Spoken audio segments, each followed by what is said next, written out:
Magandang hapon sa ating lahat, hindi na natin kailangan mag-Inglesan kasi nakaraan, parang chapso yung nadamay na sampahan ko, ang hirap. Mudugo yung ilong ko eh. Pero kahit anong fluent mo, kailangan pa rin yung baluktot na English eh, no? Anyway, by the way, I would like to introduce myself siyempre sa ating lahat dito, no? First time ko kasi rito sa ating company and hoping that this would be my last company also. Then nakakapagod na rin yung magpapalipat-lipat ka. Anyway, my name is Captain Juvis Padilla. I will be your father for the next 6 months. No?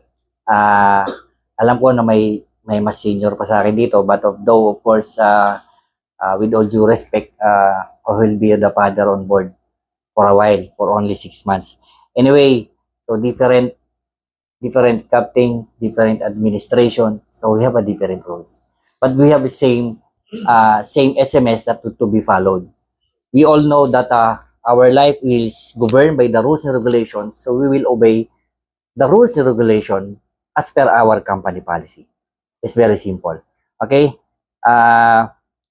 Now, tandaan ko so third mate, second mate, Pampira.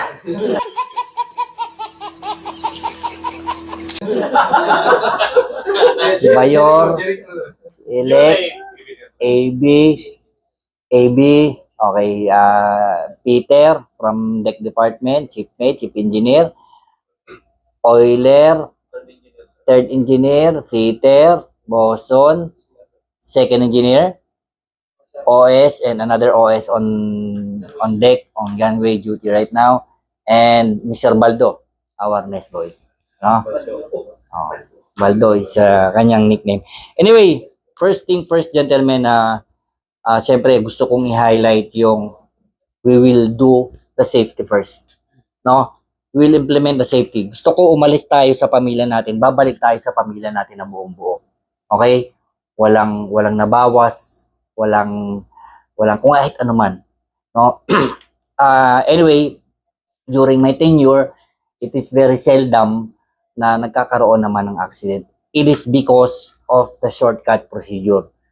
We all know that if we do the shortcut procedure, doon nagkakaroon ng mga lapses eh. Doon nagkakaroon ng accident and the incident we didn't know happen. Just like for example, akit tayo sa mataas, sasabihin natin, mababa lang naman yan, kaya ko naman kahit walang, mga ganong procedure, no? And of course, sometimes, some of our boys using all the already obsolete safety equipment